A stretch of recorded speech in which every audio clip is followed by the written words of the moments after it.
Welcome to the best gambling show on the internet. This is the home of the money pick. Make sure you hit the like button. Make sure you subscribe. Week 14 props to bet. It's been a magnificent year. We've been slanging these props. Let's keep it going. Big week incoming. First prop, we got Sam Darnold. Over 252.5 receiving yards. Listen, I get it. This isn't the prop you want to bet. This wasn't your dream when you got into this video, but this is what we're going to bet, and we're going to go advanced stats here. Sam Darnold is a top 3 quarterback when he's not pressured. Sam Darnold is a bottom 5 quarterback when he is pressured.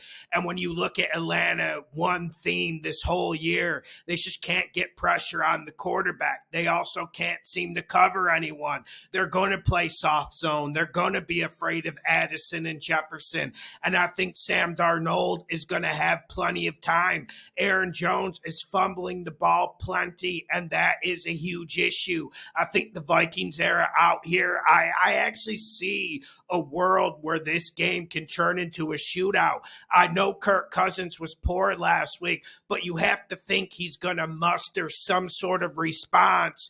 Going back to Minnesota, I got Darnold over 252.5 passing yards. Next prop, we got Tyron Tracy over 58.5 rushing yards. And listen, man, I know he hasn't gotten enough touches.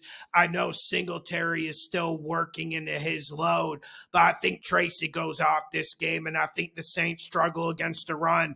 Listen, they put up a valiant first half on defense, but a lot of it was 3 and outs. Once the Rams started running it, once the Rams O-line started leaning on them, you saw this Saints front 7 break. They've had a lot of injuries. Cam Jordan isn't the same man. I think Tracy runs this ball, and if you're the Giants, you simply have to. Look at these 2 tackles. They can't pass block a lick. Both off the practice squad. The best way to help a bad offensive line is to get them going forward. And one of the few things the Giants offense has done well this year is run the ball. Malik Neighbors questionable. I'm going to hit this. Next prop, we got Justin Jefferson. We had him last week. This week, it's a little bit lower, 81.5, and I think Justin Jefferson goes off. This is an Atlanta secondary that is soft as baby shit, and I think Justin Jefferson will continue to have big games. Listen, 2 weeks ago, we had that setback. What did we do? We got back on the Jefferson train, and I know 81.5 isn't great fundamentals for the props. Like, I'm creating the fundamentals as we go. I'm learning from Coop, but I think this is one where you just tear up the fundamentals and go Justin Jefferson to have a big game. Next prop, Westbrook Ikhine. He's been on this list before. Over 36.5 receiving yards. Listen, this Jags defense has fought really hard the last 2 months. I've actually seen improvement out of them, but I do think they're up against it this game. I'm not sure the Titans are going to run the ball well, but I do think the Titans throw it well, and that's what I want to do to attack the Jags defense. I want to throw it. They're not having a great pass rush. They got Hines Allen. They got Walker, yet this pass rush just hasn't clicked. It hasn't popped, and I think Will Levis has a good game. That brings us into the next prop. Will Levis over 208.5 passing yards. Listen, I know Will Levis is a guy you don't want to back, but we bet Bryce Young last week, and why not hit Will Levis up? He is playing with more confidence. Ever since he came back healthy 3 weeks ago, he's been a different type of guy, and I'm not sure the Titans want to run it. Like, listen, I know Pollard, that's a popular prop this week, but I think the Jags are good against the run. I think the way to really get at this Jags defense, exploit this Jags defense, is throwing it. Calvin Ridley is another guy you should look into. Next prop, we got Blake Corum, backup running back for the Rams. Over 17.5 rushing yards. Listen, this kid is coming into the zone the last 2 weeks. And I got Kyron Williams on this list for a different reason. Listen, this is largely schematical, but it's also what Corum's been doing the last 2 weeks. He's explosive. I do think he's more explosive than Kyron Williams. I do think we see the kid get at least 6 or 7 carries, and I think that'll be enough to do it. The Bills, they like to sit back, keep the two safeties 20 yards back.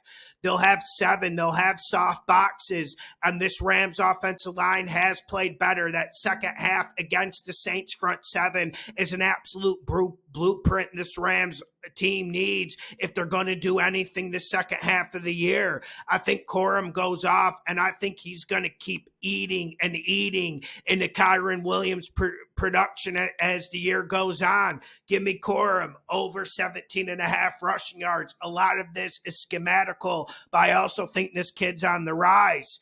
Next prop, give me Kyron Williams, but we're going differently. We're going over 10.5 wide receiving yards. Listen, man, the Bills have given up a ton of yards to running backs. And a lot of it is what they do. They like to play soft defense. They want to play bend but don't break. They want you to drive the whole field, and then they're going to create turnovers with these 2 ball-hawking safeties. I think we see a lot of dump downs from Stafford. We know the Bills' defensive line, at times, they can be a dominant pass rush. I think that forces Stafford to check it down, and I think we see a surprise Kyron Williams receiving performance. I'm going over the 10.5 receiving yards.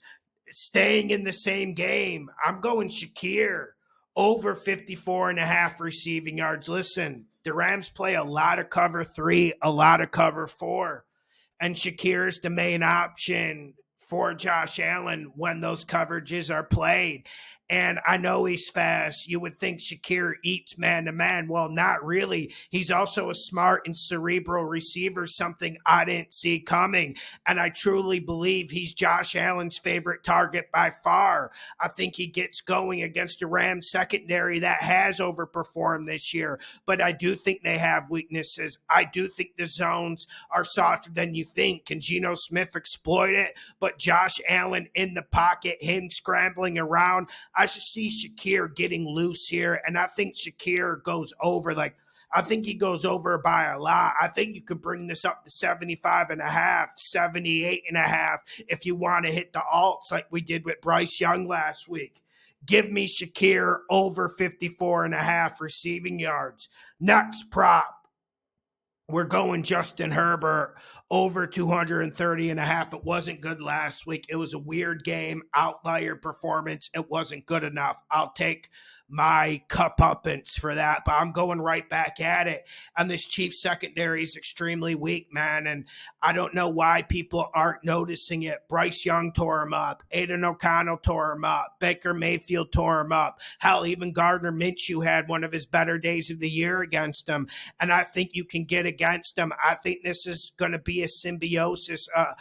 We are going to really see the synthesis of the Chargers offense. McConkey's going to be playing, and the Chargers have been throwing it an awful lot. Yes, the props, the books have caught up to the Chargers throwing it more. It's not like when we started hitting it 4 weeks ago, but Herbert is a man on an absolute mission.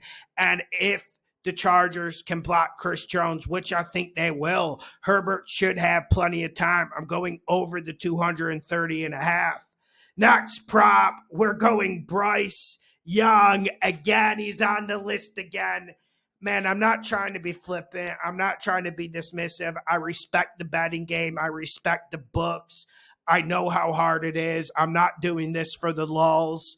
But listen, I think this could turn into a blowout game against the Eagles. And the Eagles' pass defense has been excellent. This Eagles' defense has been one of the most underrated units the last 8-9 weeks of the season. We get that. But Bryce Young is playing at a high level. And I feel like Canales is doing the right thing. Yes, the Panthers are obviously built to run the ball better, especially with the composition of Hubbard and that big bully offensive line. But I think Bryce is going to throw it a lot. I think he puts it in the air 35 to 40 times, and that's enough for him to go over. And he can also make time in the pocket. We've seen him scrambling. We've seen him throwing on the run. 197.5 is extremely low in this league. You got guys like Leggett playing better, and you have others. So I think Bryce Young can muster enough offense, as crazy as it sounds. Make sure you hit the like button. Make sure you share the videos. The best gambling show on the internet. Let's get these player props.